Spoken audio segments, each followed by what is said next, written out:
Coach, if you don't mind, if you want to just start us off maybe with some opening thoughts on the team as it's progressing to the opener, then we'll take questions. Oh, we're back at it within 2 weeks of a game, and 2 practices this week, day off, a couple more practices, and then we get into a in-week game routine that we're all excited about. So guys are working hard, and just looking forward to getting a few more practices in before the first game. Thanks, Coach. Our first question today is going to come from Robert Allen. Go ahead, Robert. Yeah, Mike, how hard has it been with everything to try and find a routine? And I know that's what you're looking to get into now, to try and get into that game week routine and get everybody, where they know what's going to happen next. How hard has all that been? Well, it's been difficult with just all the COVID testing and players sitting out and adjusting schedules over the last month based on who you had available and who wasn't available by position. We're in a pretty good routine right now. I feel comfortable about this week, and I feel comfortable about next week. Thank you. Our next question comes from Joseph Fazio of the O'Colly. Go ahead, Joseph. Mike, now that Spencer Sanders has 1 year under his belt as starting QB, what level of growth and maturity and leadership have you seen from him? I think he's developing into a leader on our football team because he's a returning starter. He understands our culture, day-to-day operation within our program. The players respect him because of his competitive nature. And he's a little different than he was at this time last year. All right, thanks, Coach. Our next question comes from Jenny Carlson of the Oklahoman. Go ahead, Jenny. Hey, Mike, late last year, maybe second half of the year, your defense definitely helped you guys win some games. Obviously, with so many guys back, that looks to continue. But in your mind, when you think about this defense, how do they continue to have impact on your team this season? Well, we're mature on that side of the ball. We've got a number of players that have had quality reps in big games. I feel comfortable with where we're at from a health standpoint on that side of the ball. Their attitude seems to be really good. Hopefully they'll continue to work hard. They've come together. They've practiced very well up to this point. As we move through the season, it'll obviously be a big impact with the offenses that we see in this league. Well, I was going to ask, that's kind of a follow-up I was wondering about. As you look around the league, it seems like this is a year where you've got some experienced quarterbacks, some offenses. I mean, offenses are always scoring, but is the premium on having a defense that, could make some game-winning plays, does that even rise in a season like this? Sure it does. In this league, we see a lot of offense. We all know that. And interestingly, we assume that the league will have young quarterbacks and we won't see as much. But over the last 10 years, this league has continued to put quarterbacks out that play well even in their first season. So I would assume you'll see a lot of offense in this league, and defenses have to do the best they can to get off the field. Cool. Thanks, Mike. Mm-hmm. Our next question comes from Max Olson of The Athletic. Go ahead, Max. Hey, Mike, as we get closer to kicking off here, still don't know what the requirements are going to be in terms of postponing the game. I guess what's your personal opinion on where you hope that stuff ends up? I'm not sure what you're asking me. In terms of how many players you need available to play a game.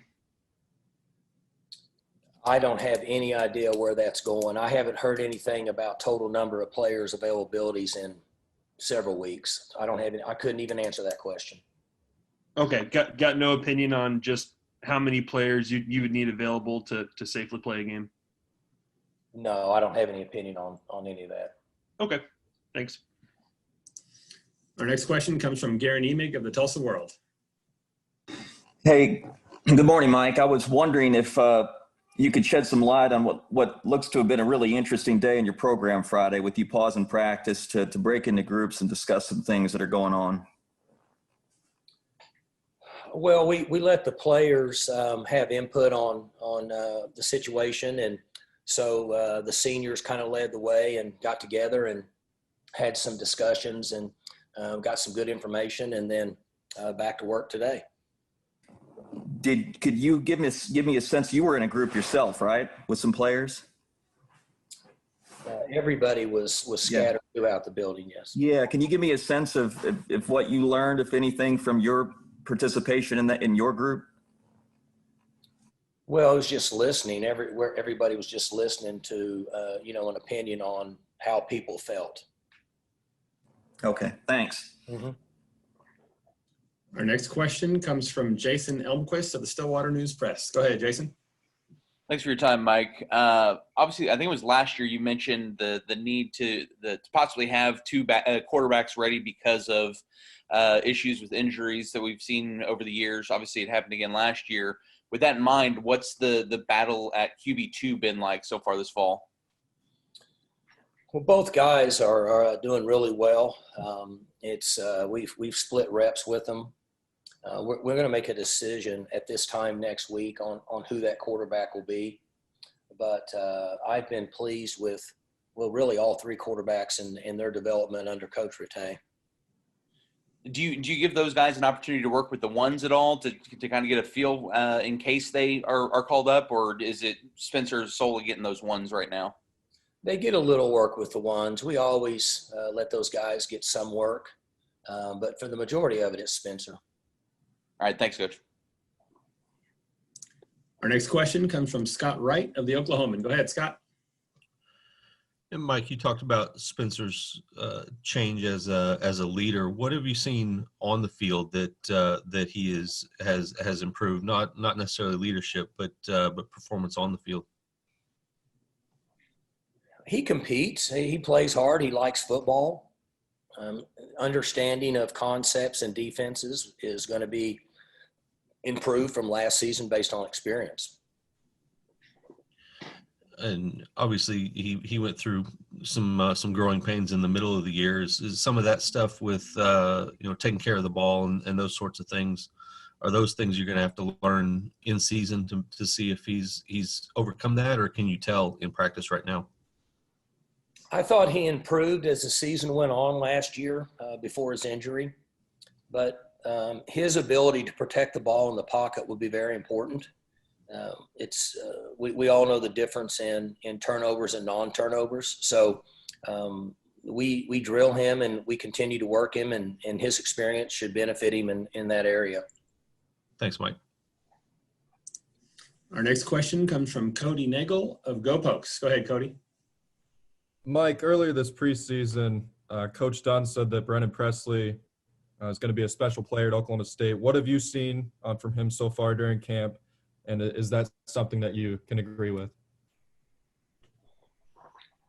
Well, he's a young player that's a little further along than other freshmen because he competes. He goes out every day. He's not concerned with total number of reps. You can give him 200 reps and he's going to continue to fight and compete. He likes to play the game of football and he has a tremendous attitude. Those are really key ingredients in a freshman being able to compete early in their career. Do you anticipate him being a factor, I guess, on special teams and maybe the return game? I would anticipate throughout the season of him being a factor offensively and on special teams. All right, thank you. Mm-hmm. Our next question comes from Barry Trammell of the Oklahoman. Go ahead, Barry. Yeah, Mike, you've 15 years, you've had seasons where you've had to break in a new quarterback. You've had seasons where you've got a veteran returning. How much better is the outlook for a season? How much smoother does things go?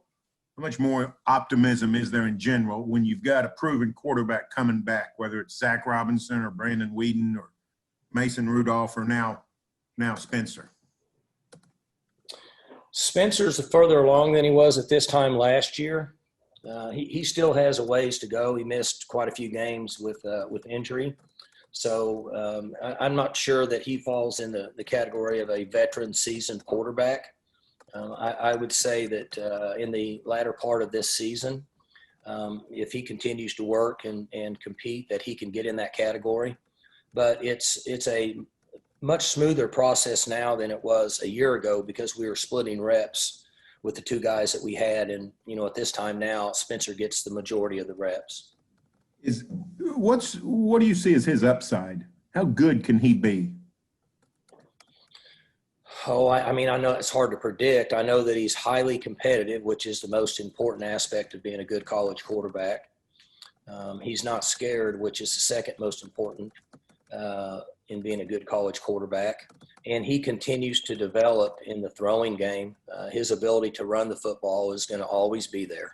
So as he understands defensive structures and how to distribute the ball in our offense, he should continue to get better over the next couple years. Thanks, Mike. Our next question comes from Jared Alatorre of the Ocali. Go ahead, Jared. Coach, good morning. There's a lot of depth and balance around the team, but when it comes to the offensive linemen, there's obviously been some recent changes and shifts. What are your thoughts or even concerns when it comes to that position? We have some new guys that'll play in the offensive line, but I've got confidence in Coach Dickey to get him ready, and I have confidence in Coach Dunn to simplify the system that gives him the best chance to play full speed and have success. Thank you.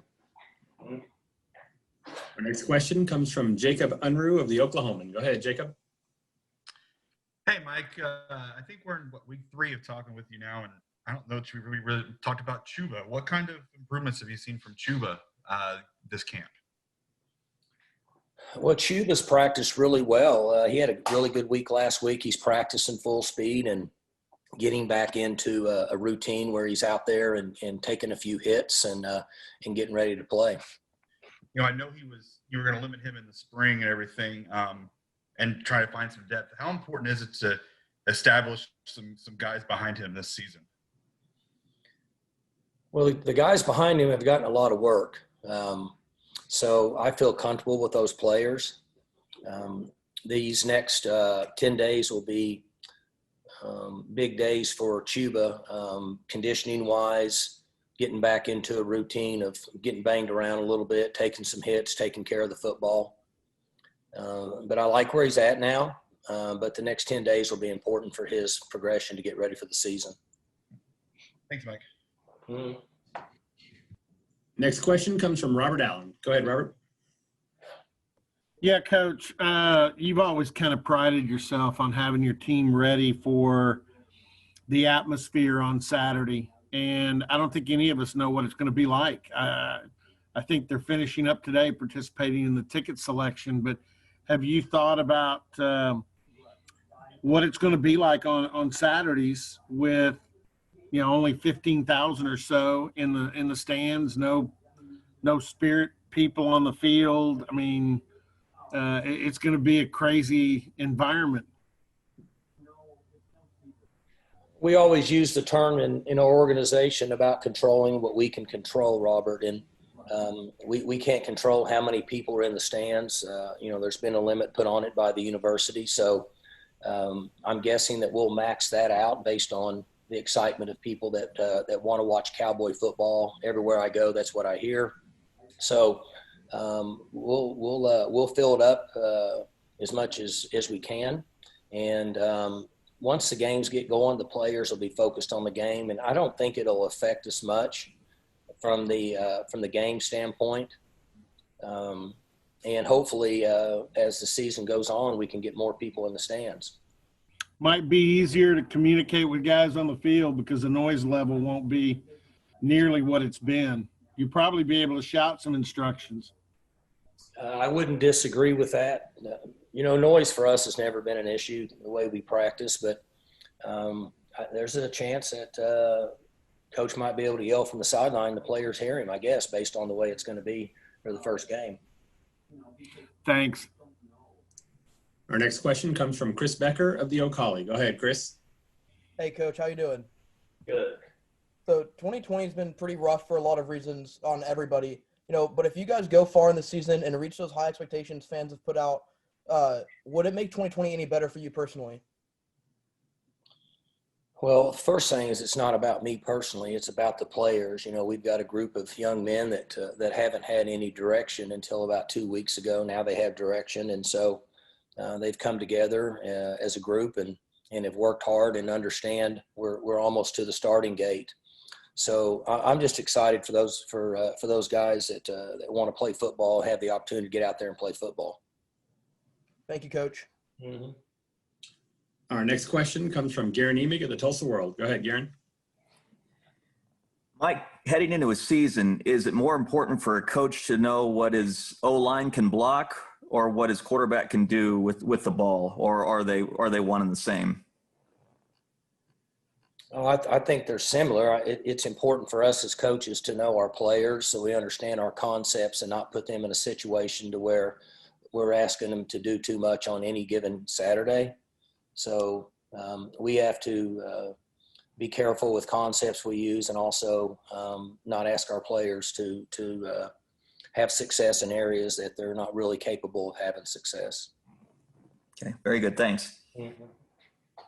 All right, down to our last couple questions. Our next question comes from Barry Trammell of the Oklahoman. Go ahead, Barry. Yeah, Mike, I've watched some NBA games in the Orlando bubble, and I saw something similar actually in a couple of the high school games I watched over the weekend. With smaller crowds or no crowds with the NBA, it seems like the players on the bench and the sidelines are sort of creating their own excitement and lifting up their teammates even more. Is that something you've seen maybe in practice as well? And is that something you anticipate perhaps when we start playing games with these reduced crowds? I thought our practices have been very enthusiastic. The temperament and the way our team and other teams handle it on game day with reduced stadium capacities will be really interesting. I wouldn't know which way to comment on that, but I do think it's going to be very interesting. I haven't watched any games on TV, so I can't really comment on that. But it'll be interesting to see how the teams react with the smaller stadium size. And our final question will come from Scott Wright from the Oklahoman. Go ahead, Scott. And Mike, could you shed a little bit of light on what the kickers and punters have looked like? We haven't had a chance to talk to you about that this preseason. The punters will be the same with the guys that we've had. And our kickers up to this point have practiced really well. I think that Alex Hale's got the nod right now in the PAT field goal department. But I've been pleased with our special teams and with our battery and punting and kicking up to this point. All right. Thanks, Mike. Mm-hmm. All right, Coach. Well, if you have any final thoughts, anything maybe that you wanted to talk about that we didn't get to, this would be a good time as any.